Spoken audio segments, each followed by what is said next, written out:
Welcome, everybody. We'll give just a couple of minutes to let people come into the waiting room. It's hard. Vanessa and I are used to hosting these and being the greeters, and we're just going to sit here and be quiet. I know.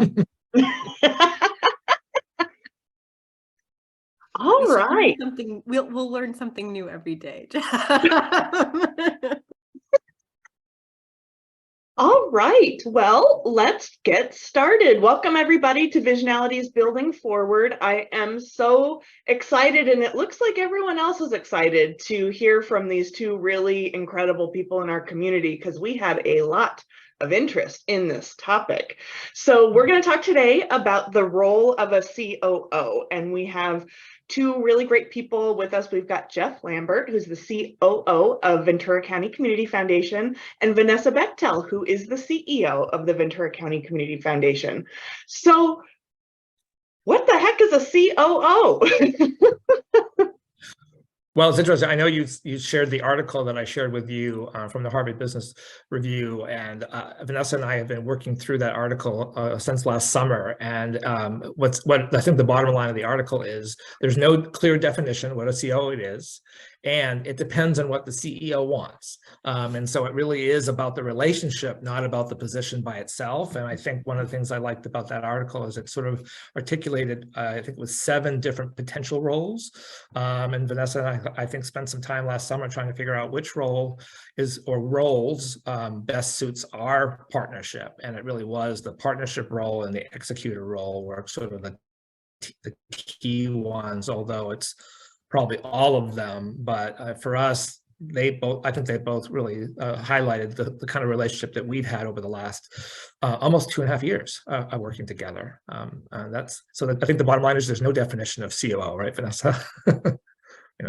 Well, and I think what I really like about the process of going through the different roles, and has everyone seen that article, or did people not see that article? We just posted it in the chat, and we'll send it out after too via email. Oh, okay. What was so interesting is I think it was a really interesting evolution. I have one of my former board members here, Tim Gallagher, for the Ventura County Community Foundation, but we had gone through quite a journey. And as we were growing and as we were really starting to branch out into new areas, the board, we had an opportunity in August of 2020. And it was actually, for me, it was the first time in my career that I really felt like, oh my gosh, I cannot literally outwork these problems. Like there's just literally for the first time, that had always been my strategy prior to adding a chief operating officer was, just outwork it. You can do it, keep it up, keep plugging away. And I think in August of 2020, really recognizing that we needed to reset the table. And that was throughout the organization, just really refresh and reflect. I mean, obviously, we had all gone through multiple wildfires. We had responded as a philanthropic agency for the borderline mass shooting. We had really stretched ourselves in the pandemic. We had gone from raising between 3 and 5 million per year historically to then doing 30, 38, 47 million. It was just an unprecedented amount of growth for us, including equally, getting that same type of dollars out the door. So when we got to August 2020, it was really an opportunity for the board and for our, CFO and me to really reflect and say, we need to add executive leadership within the VCCF team, and that needs to be a chief operating officer. And of course, welcome, Jeff. And what we realized is, going through this journey over the summer, really recognizing the fact that, the definition of what a chief operating officer does isn't clear. And organizations are going to need different types of chief operating officers depending on what stage the organization is at, and what type of obstacles and roadblocks are on someone's page. So for us, what the board really wanted, and I agree, is the board wanted to have someone come in and really be able to run the day-to-day operations of the foundation. And that would really allow me to go out more in the community, help grow philanthropy in the region, have a wider presence, and then engage in a different way within our community leadership. And so, the execution, we talked about that executor role, absolutely. But I'll tell you, for me too, what I really wanted more than even that was a partner. I have had a really wonderful partnership with our CFO, our Vice President and Chief Financial Officer, Bonnie. She's phenomenal, and she is absolutely a true partner in every sense of the word. But what we realized is that we also needed a partner in regards to how we were engaging in the community leadership work, in terms of our client service, really having that type of close connection. And of course, those are only 2 of the 7 options, but for us, those were our highest priorities. Well, and I loved what you talk about with this partnership. As the leader of my organization, I feel like it's my job to sort of be a shield for my employees and to like handle the tough stuff. And like, I'm going to handle the stress so that like your job is just to show up and like do good work. But that is lonely and hard. And so just like having someone, again, at that executive level who is maybe even excited about the stress or excited about the challenges to like face those in tandem with you. It's such a gift. It's funny too, because I was thinking a little bit about the only other time I was fortunate to have a chief operating officer was at Santa Barbara City College Foundation. And I don't know how many of you know Jim Rivera, but he was my former boss. He was also, I've had the opportunity to recruit him twice in my life. And I was looking at this list and I was realizing, at that time and that stage of my career, what I really needed at that time was a mentor. Yes. When we recruited Jim Rivera, he had 40 years of experience. He had run visiting nurse and hospice for 16 years. He'd been at the Santa Barbara Foundation for 10 years. He'd worked as a consultant for Netzel Grigsby. He had just such a wealth and depth of experience, and that really complemented, my talents and the things that I could bring to the table. And so I just really recognize the fact that it is a journey. And of course, a lot of times people bring in, and I was talking to a colleague last night in the field, and she's recruiting a chief operating officer, definitely with the intention of changing things up, really bringing them in, restructuring, going through all of that. So each role is really valid. And I think, why it's such a misunderstood role, and why it's such a difficult position to be in is the fact that those expectations of what it is probably also change over time, and very few people go into it with the understanding of like which of these 7 roles or which ones of the 7 roles are important to us. Yeah, I think too, I think it's really trying to less worry about the definition, but it's the alignment of the 2 leaders. So, I think when Vanessa and I are at our best, we've spent time together. And last summer, we spent, I think it was 5 or 6 almost full day retreats, sometimes hiking. They started off hiking, and then I realized we would talk in a hike for 3 hours and I didn't write anything down.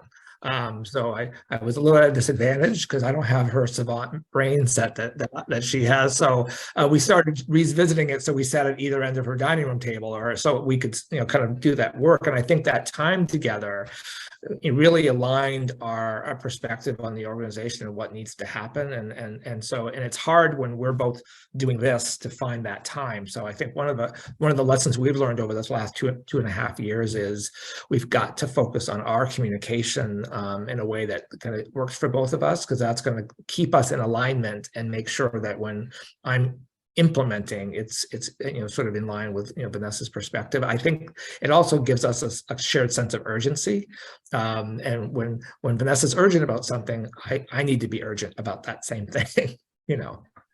That's funny. I will tell you, still one of my favorite meetings of my entire life was the first time we went hiking. And I think we hiked 13 miles, like 23,000 steps, like up a hill, over a mountain, down like really crazy steep road. So yeah, but that was just really wonderful. And I do agree. I think one of the pitfalls of the relationship is to not spend that type of time.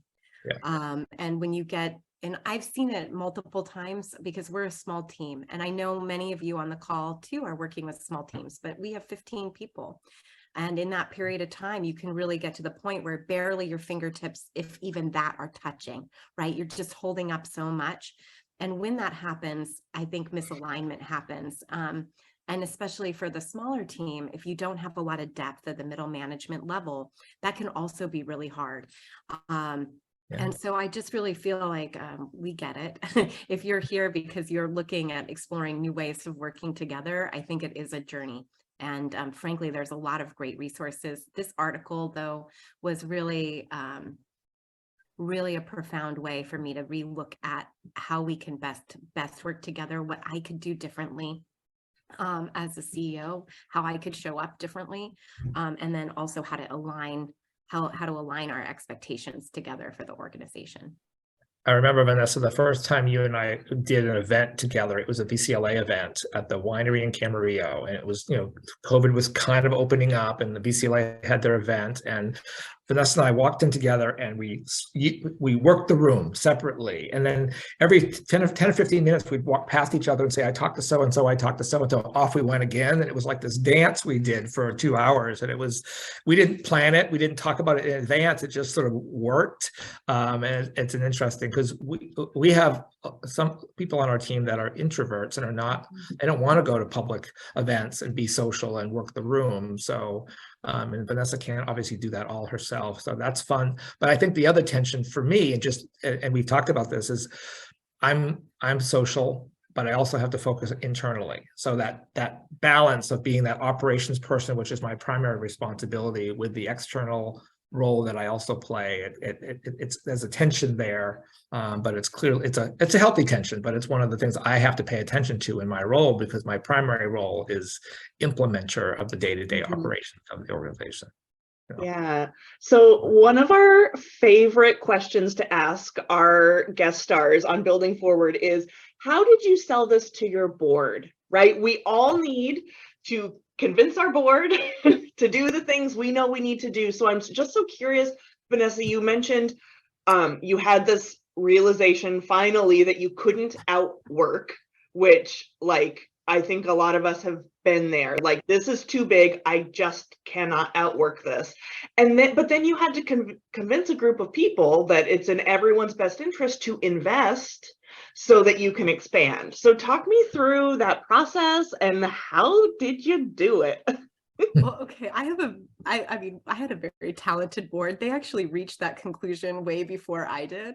I tend to be really cheap in terms of like where I want to spend our limited resources. So it took me a long time. Tim's laughing probably because it's true. I think they actually came to it over a year. And actually the meeting that stands out to me was, I was in a board meeting, or a board recruiting meeting, with our board chair, Scott Hansen at the time, and our new prospective board member, Jack Edelstein. And we were all talking.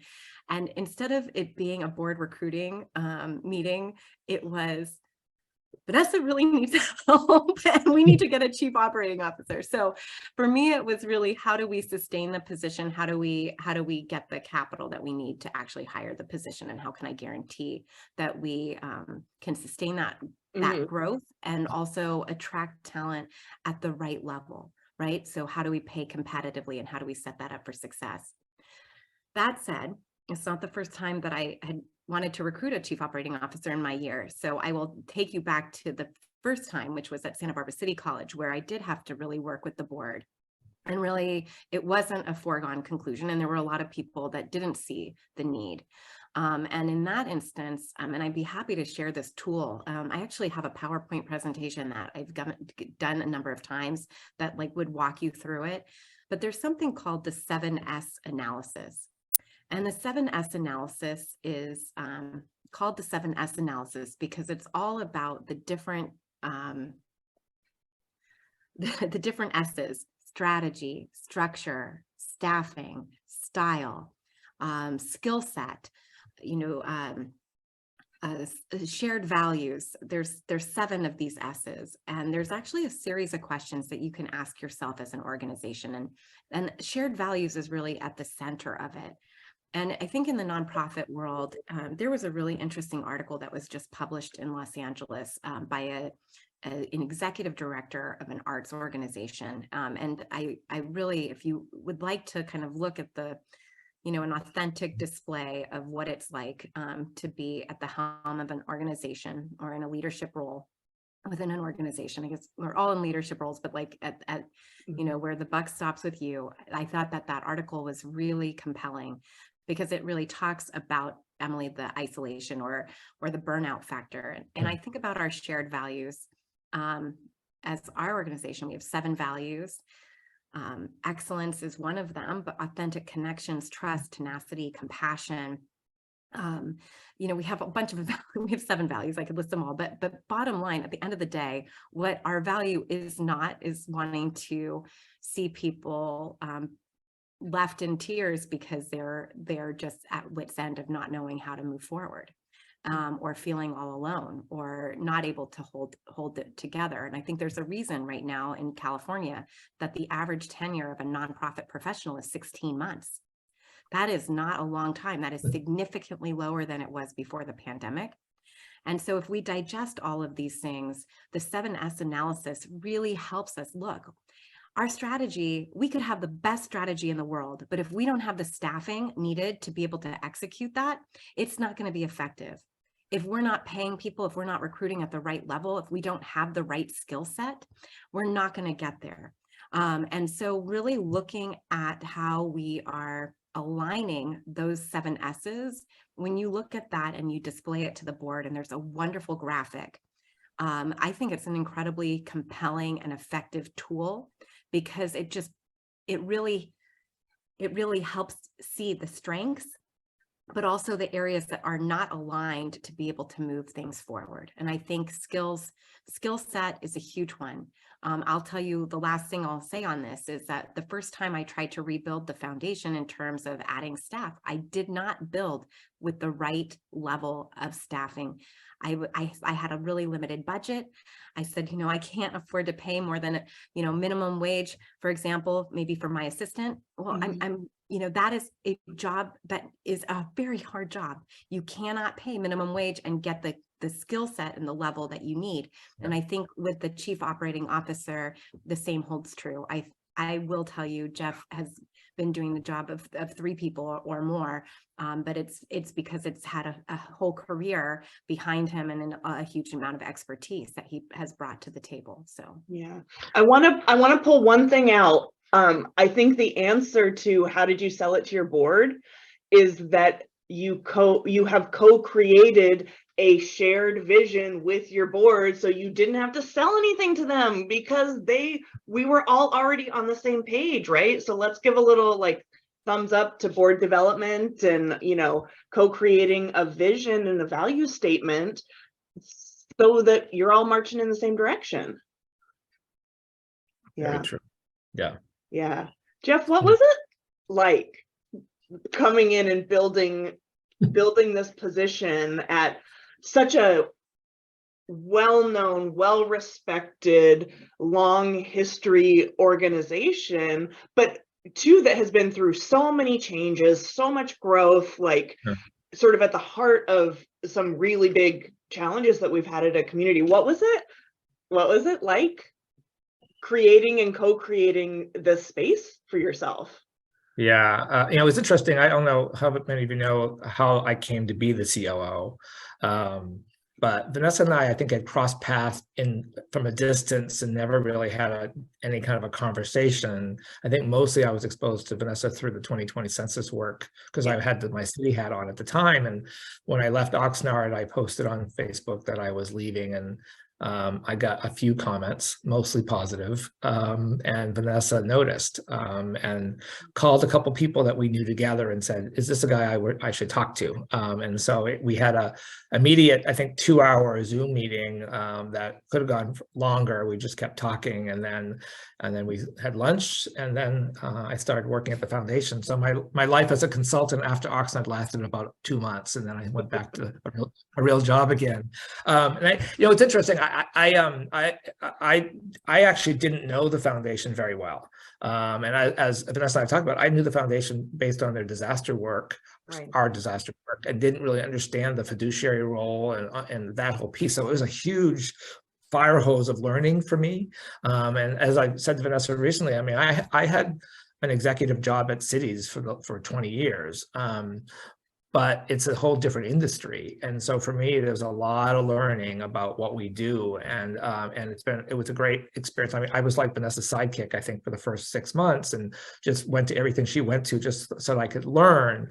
And I'm still learning, but I think it's been a great experience to try to dive into something new. I will say though, it's Ventura County, right, and it's still a small place, and a lot of the people are the same. I mean, I knew Tim, who was on the board when I joined. I knew some of the other board members. I knew many of our donors from my world in local government, so it wasn't totally foreign. And I mean, we're working on affordable housing and homelessness, things that I did in my previous career. We're working on broadband, and we're working on early child education. We're working on things that are very city planning and community development sort of related. So the subject matter hasn't changed a whole lot. The way that my role in it is changed, and that's been probably the biggest adjustment. And I think of even Thomas Fire. I was the community development director when that happened, and I have that perspective of that rebuild process. And now I come to the foundation, and I'm helping people who still are trying to rebuild their homes and the support they need to do that, but from a very different perspective. But it's the same work in a way. So I can't imagine a better fit as far as sort of what I care about and the impact that I want to sort of leave in the community. I have to learn the East County. Honestly, I didn't always know the East County very well, so I have to broaden my perspective, but that's helpful too. I was thinking about it. It's the best example of the power of social media, which I have not been using recently, but I will tell you that was how I came across Jeff, and I was really impressed. But values, of course, are the heart of everything. And I think one of the things that I'll just take a step back, what really resonated with me when I was calling people and getting to know about Jeff, one of the best parts about that process was having so many people say, Vanessa, his integrity. And to me, that was a core tenet of knowing that it would be a good fit. And I will tell you, it's not easy. I think one of the other things that we practice is arguing all the time, and disagreeing. And, and I think that actually is something that we have to cultivate more within the nonprofit sector. And I probably in the private sector too, but I think especially within the nonprofit sector, because so much is at stake. For us, our missions matter so deeply. If we're not effective, it's not just a profit margin that's impacted, right? It's the whole community. And so how do we cultivate the conditions? How can we have really difficult conversations, leave the meeting, and then move forward as a unit? And I'll tell you, that is a core principle for me within the executive team. If I'm in an exec team meeting and we're not arguing about something, or if we don't have different opinions, we're not being successful in pushing ourselves forward. And that's really hard. So I think about how we set ourselves up for success. And I definitely think our hiking together and those times really matter, because you get to know people on a different level. And then, two, it's, how can you have ruptures, disagreements, not aligned on the outcome of something, and how do you recover from that? And I think that one of the best parts about our partnership, Jeff, is the fact that we have had difficult conversations. You've seen something some way, I've seen something some way. I think Jeff's more likable than me, and so sometimes that can be really hard, but I just feel like you can learn your strengths. There's another test that or a tool that I thought was really, really valuable, and it was Strengths SDI, and it's, I don't know how many of you have seen this, and if you've done it, it's a fantastic exercise. And they actually donated, the company actually donated it to our team because of the work that we're doing. And we did this with the whole team. But what it is it's first of all, it's your natural tendency Like, who are you? Are you a dominant personality? Are you like really people first? Are you highly analytical? You know, and it's just a spectrum. None of us are like one or the other. We are all like a blend of something. Some of us are higher dominant personalities than others. But we did that actually as a whole team. But what I love about this is it doesn't just go through your strengths. It doesn't just go through your natural tendency. It also talks about how you react under stress. So for me, I'm a fairly warm person, but I am absolutely a red. I am like a dominant person. You know, me and Bonnie, we're both dominant people. Like, you know, you put us up there, we're gonna like lead the way, right? And you know, Jeff is more of a blue person, like more people driven, which frankly is a great compliment. But when I'm under stress, I actually become highly analytical. So like I change really dramatically when I'm under stress, and I try to mitigate that. I'm aware of it, but my natural tendency is like, I don't care about feelings anymore. I just want to know what are the facts? How are we going to move forward? You know, I don't care about blame, which is I think a good thing, but I also lose a little bit of that warm and fuzzy. And so one of the best parts about the like setting up the chief operating officer and the chief executive officer relationship is to also understand that you're going to weather many different circumstances together. There are going to be really great wins, and then there are going to be really hard days, and understanding how we each respond, I think, is really key, because it helps give context in those moments. It also is a great way of like leveraging each other's strengths, because if you know that you're highly analytical and you kind of don't care about people's feelings when you're trying to figure out a problem, having someone like Jeff, who's a natural like people person, to balance you out is a really great thing. So, you know, you can tap into each other's strengths that way. But I will tell you that I think has been a very valuable understanding, and doing it with your whole executive team is great. One of the things, go ahead, Jeff. No, go ahead. I was just going to say, when you said executive team, I think that's one of the other sort of secret sauces too, is it's not just the two of us, it's a broader team. And we have a chief compliance officer and a chief financial officer and a chief philanthropy officer that are part of the team. And I think we all balance each other really well. I think Vanessa and I tend to say, yes, yeah, we'll do that. Of course, we'll have, and then our CFO and CCO say, are you sure we have the capacity to do that? And so I think that tension is helpful, because we think through the implications of the yes sometimes to make sure that we understand how it's going to play out. Yeah. You know, I think, Jeff, what you just shared, I wanted to, you know, also touch on, which is the relationship between a chief operating officer and a chief financial officer is equally as vital. And I think that we're focusing right now on that executive partnership within the CEO, COO range, but that COO, CFO is as important to the success of the organization. And I think over time, that trio, right, that is a really delicate balance, because for us, you know, you start with the chief financial officer most of the time, and then the chief executive officer. Most of the time, it's the chief operating officer that walks into the situation. Sometimes the chief financial officer has played both roles, right? Or sometimes the CEO has played both roles. But when you add that new mix, really setting up that relationship in a good way is critical, because they're absolutely partners. And at its best, the CEO is then free to leverage their talents. You know, there's a great article also on Harvard Business Review that talks about the qualities that you look for in a chief executive officer. And it's fun because there is no right personality or right skill set for a chief executive officer. The ability for a chief executive officer to bring in a team that complements their skill set is a huge gift to an organization. But I also really will say, Jeff and I have one way of operating together based on our strengths, but we're all going to be different people, and really evaluating what type of CEO you are and where your greatest gifts are is great. The last thing I just, and I can't say it because it involves a swear word, but there's one of my executive coach says to me, the role of a chief operating officer every day is to eat basically a mud sandwich every day. Right?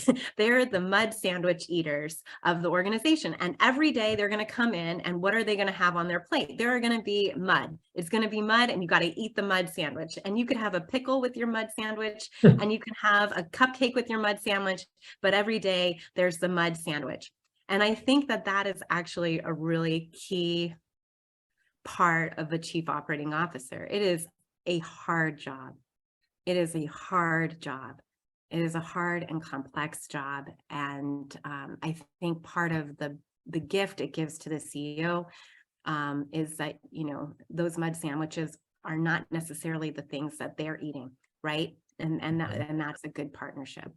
And of course, mud was not the word that my executive coach used, but it doesn't seem appropriate for the community foundation to repeat them in word for word in this point.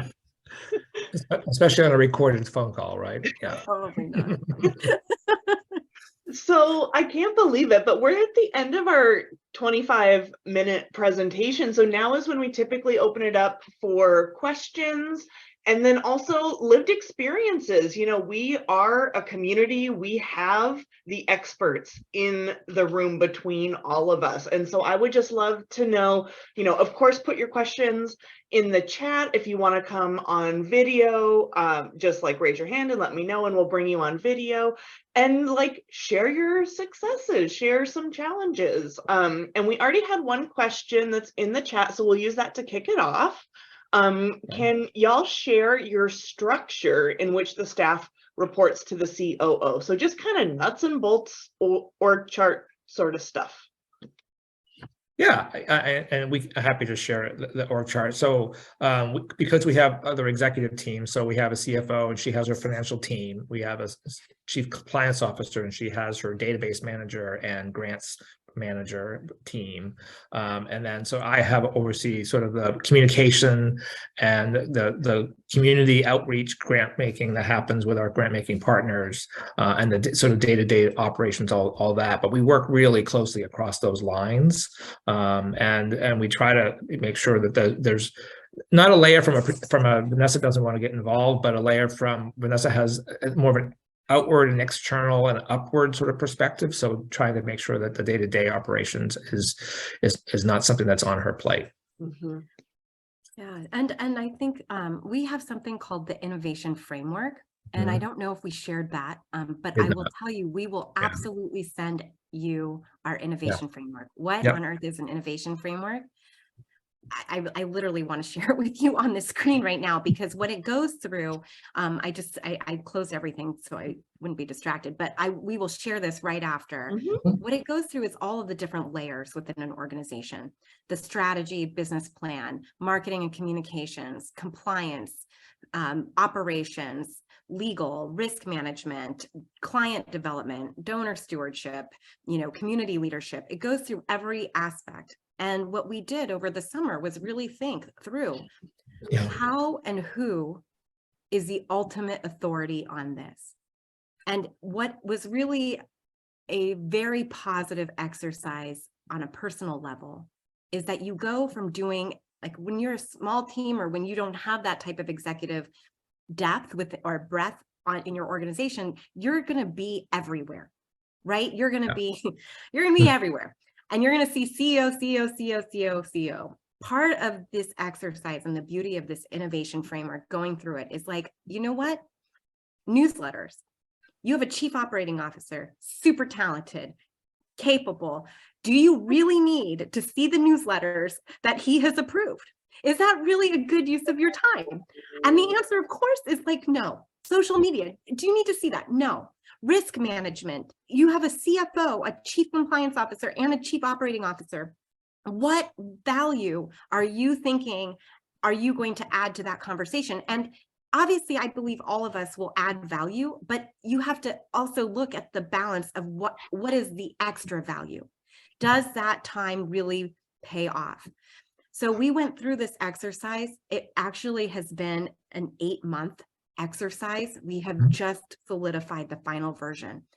And that process of going through that exercise is more a check against me from overreach and pulling away the accountability and the autonomy of my executive team than it is, telling people what to do. It is really a permission form that says, here you are. And if you look at this form, you'll see Chief Operating Officer is everywhere, everywhere. And that respect is just such a, that respect and that ability to know I have the authority is so key. And for those of us that may not have had that support or didn't remember what it was like to have had that kind of support, that journey is a really important one. And I wish we had done it earlier, quite frankly. We kind of waited. And of course, for a while, it was like we're stepping on each other's toes all the time. And I think that is a hard reality. So I love this framework.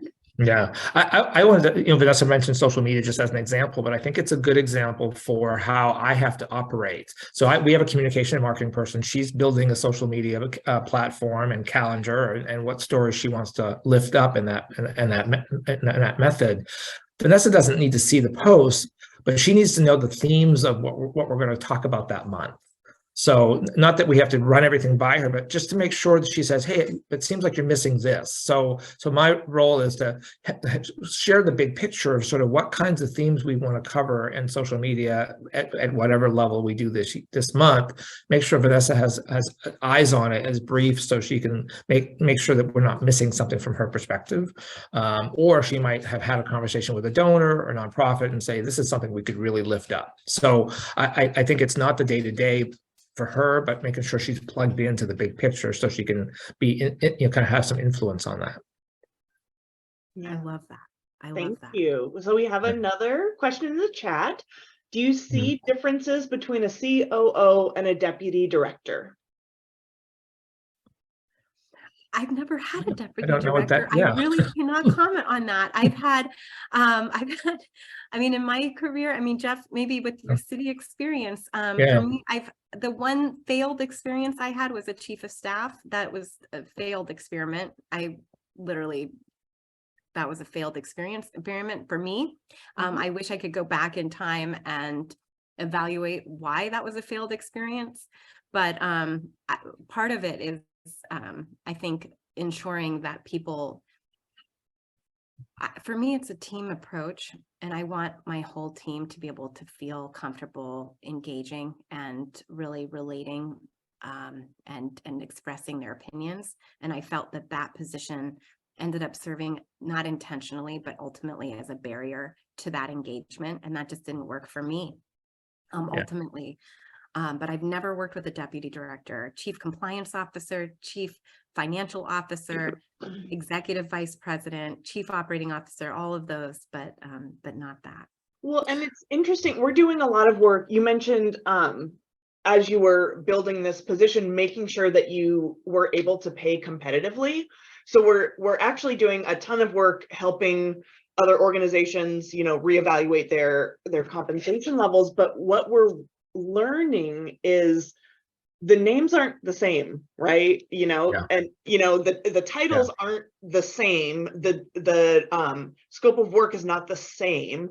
And so I think, we can call things a whole, maybe the deputy director does have the same roles as a CFO or a COO, but what's interesting is that there's power in the C, right? There's power in this, and it just seems so silly because it's still Jeff. He's still doing this incredible work. He's still like your number two, but there is power in that word chief. What do you guys think about that? It's all about the power, Emily. So I'm kidding. But maybe, I think my whole career, you've heard that, that's intimidation of the C-suite. But if people are in the C-suite, they have a whole different category of influence than if they have any other kind of title. So I think that's perception. I think back to the question in the chat too, it's sort of like I hate to use the phrase, it depends, but you can define a deputy director role just like you can define a COO role. What does this CEO or director need? And it could be any of those 7 categories or some combination of the 2. Yeah, I think, just to kind of recap to make sure that we're like really all together, I think one of the best ways to really evaluate, of course, is first knowing what type of leader you are and where your skills and strengths lie. If you have an opportunity to add a chief operating officer while you're making the case statement, having a tool or several tools that can help, bring that type of an alignment with your board is really important. I think being open to not hiring within your industry is a really great gift. I will tell you, my executive team, I have one that has had 40 years of experience in the nonprofit sector, but the others did not come from the sector. And I have not found that to be limiting. And in fact, it's been an expansive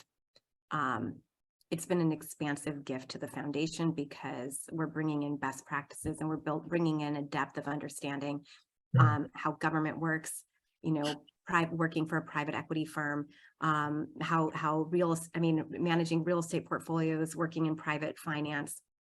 That has been a huge gift. And then really setting it up right. I cannot stress enough the need to be able to have disagreements and how key it is to be able to do that. And frankly, over time, these are the people that will know your weakest points. They will know the worst things about you. They will see you they will see the under the hood in terms of like what it looks like to get a board packet out the door, right? That looks like so nice at the end, like all of those moments, and really welcoming that kind of vulnerability, I think, is also a gift to the partnership, because over time, things will get better, but also really embracing that type of partnership is just such a gift to you in the long run. And I think just understanding how each other operates. I know Vanessa had this, and I had this experience just in the last couple of weeks on email etiquette, because I grew up in Maine, where New Englanders are notorious for not having a lot to say and holding things close and being short of words. And so sometimes Vanessa will pose an email and I'll say, yeah, that sounds good. And she's like, what does he mean by that? Did he not like what I'm saying? And so it's taken a while for me this to sink in, but I can't, my communication style has to sort of match her. And I have to be better at saying, here's why I think that's a good idea, or be more clear instead of just, yep, got it, on it. And that's my instinct is to say, on it. But that's not very helpful when she's not sure what that means. So I think it's just little things like that are cues that we learn from each other how best to communicate. And it's not as easy as it looks sometimes. Yeah, thank you. We have another question in the chat. How would you advise really, really small organizations to navigate a COO role when that person may be both a peer and an unofficial manager to the other members of the team? I think my first thought is clear distinction of duties. I mean, it has, being very clear what their role is, and especially if they're an internal candidate that's evolving, that role transition needs to be kind of carefully articulated to the team so they understand that their role is changing, and that they're not necessarily a peer anymore, or they are, but on some circumstances they have a higher role. I think if you do it sort of just organically and don't articulate it to the team, you're going to create some sort of distrust and tension, I would think. Well, and I just also, think it comes back to the larger question, which I feel like we talked briefly about, but maybe didn't answer in full. The structure of how a chief operating officer really shows up and who reports to the chief operating officer, it can really vary based on the life stage of the organization. For us right now, we were a small team, right? We had 5 people, then we had 7 people. We were in crisis. It was an incredibly directive situation. You just don't go through crisis without it having to be at some point directive every day, moving the needle forward. But when you're out of crisis, and you're still a small team and you're growing. Yesterday, we had a meeting and 15 people were all there. All but 4 of them started during the pandemic, right? And right now, the odds are, based on the tenure in the industry, I mean, part of that was we've grown our team by 50% during that period. So of course, all those people would be new. And then of course, you have some turnover over time. Recognizing where your organization is in terms of structure. I also chose, because I have such a gifted and talented CFO, in many organizations, the chief operating officer, everyone would report to the chief operating officer, and then the CEO, right, would have one direct report and their assistant. And that works for a lot of organizations. For me, I have such a talented team of executives that and really setting up the stage. I didn't think that was where we needed to be, and we ended up building pods. And then from that kind of pod situation, I really trust the connection that this executive layer within our chiefs, right? Our chiefs, their communication together, their partnership. My hope now is like 80% of my time can be spent above the water. I'm hoping that 20% of their time can be spent above the water. The rest of that is holding the water from being a tsunami, right? That's the goal. So yeah, I hope that helps. Yeah, it does. Does anyone else want to come on screen and share their successes or their challenges navigating this process, or any other questions? I'm curious, like, what's like the biggest surprise that you guys have had navigating this journey over the last 2 years? Is there anything that really stands out that was quite unexpected? That's a good question. I guess for me, it's I think the biggest, maybe not surprise, but the biggest aha is having the value of the time together.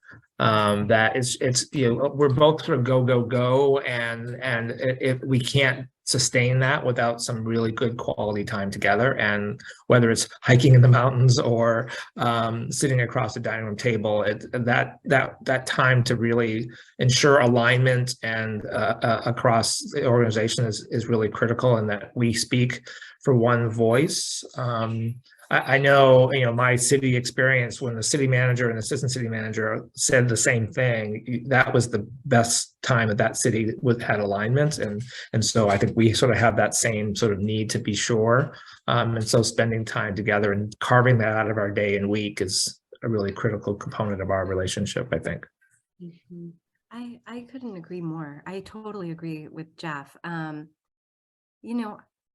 I think there were 2 big surprises for me. One was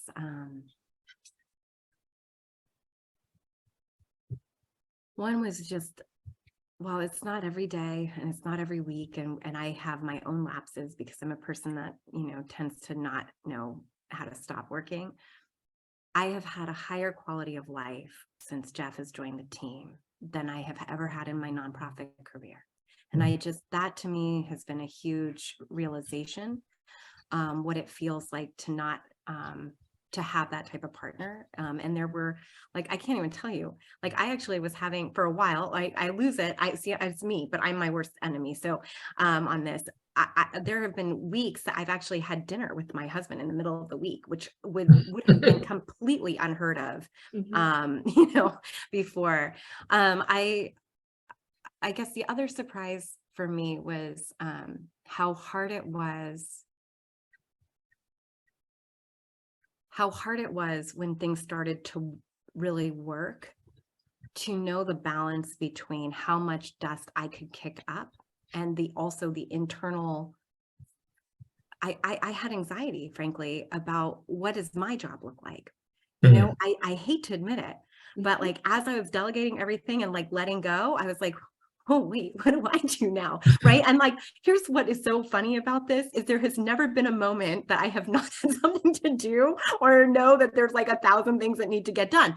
But like, really, there's like this moment where you're watching your job get offloaded and you're stepping away. And frankly, there's this tension because of course you had a way of doing it, does not mean it's their way. And part of the being an executive is to be able to like, you know, design things yourself. So there's that tension too, but the real hard part was once you were letting it go and you have this like slow exodus of everything that used to fill your time, recognizing that there's so much more.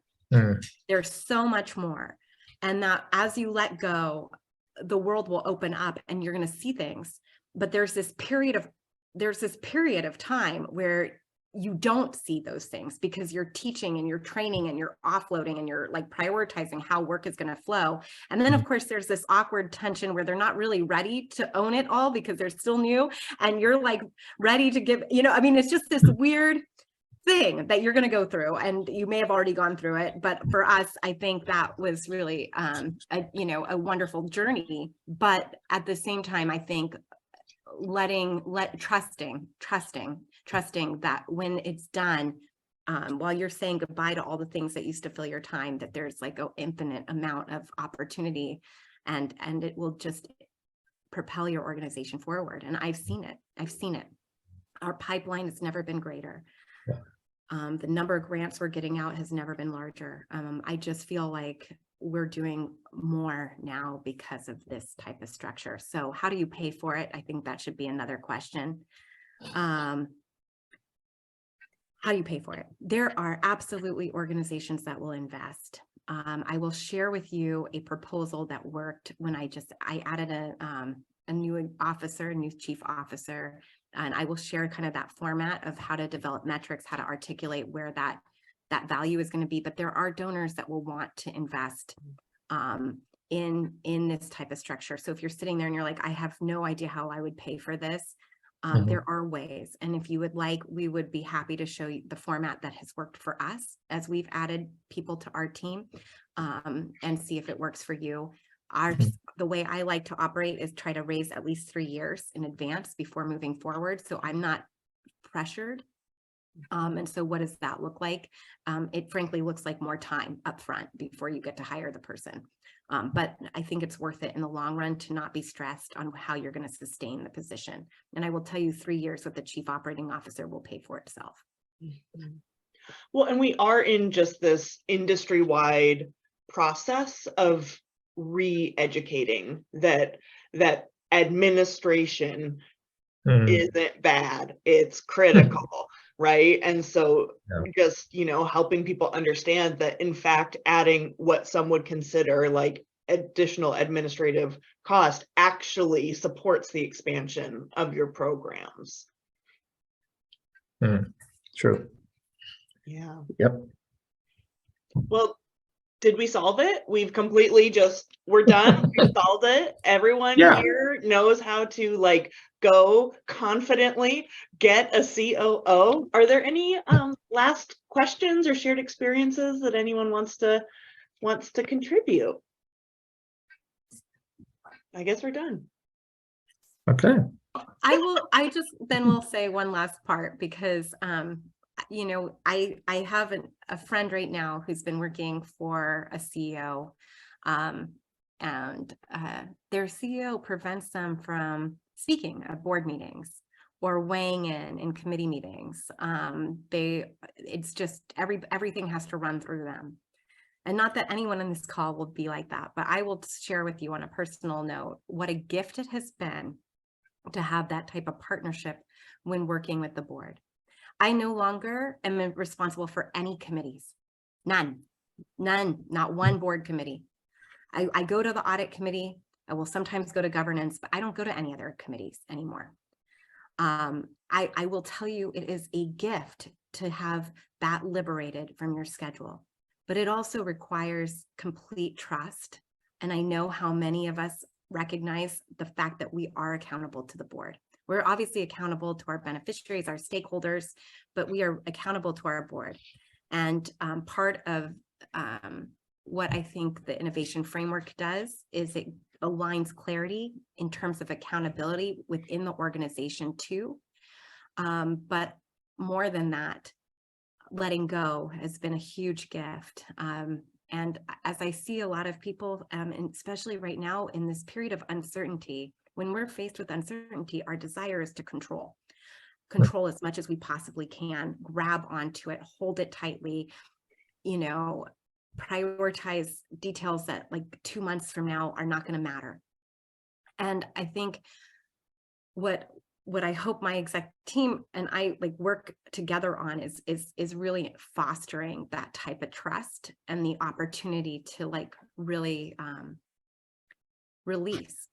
And I'll share with you part of the reason why that works is because we meet every week for 2 hours, at least 2 hours, because that type of time and that communication is so important to ultimately not getting so disconnected from one another. And so I add that only because I've seen that type of leadership before, where people are afraid of having their colleagues speak in a board meeting or working with the board or going out with the board members and having coffee. And I just encourage us to like really create a new day and just to recognize that that may be a way from the past, but that doesn't need to be the way moving forward. And that the more we empower our teams to be able to speak their mind, to even offer disagreeing opinions within board meetings or committee meetings, the more authentic our connections will be, both with our board members and with our whole staff team. So that was the only other thing. But otherwise, Emily, I just want to say thank you. It's a gift for me and Jeff to be able to talk about this, because obviously we don't really talk about our relationship very often for an hour and how we work together. But as you can see, I'm very lucky. So I just want to say by the way. Thank you.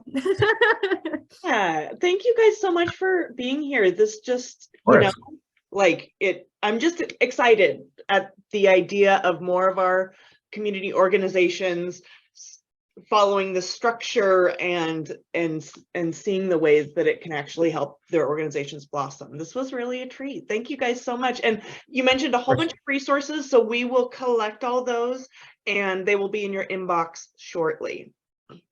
Thank you guys so much. What a treat. That's good. Bye, everybody. Have a great day. Bye, everybody. Bye.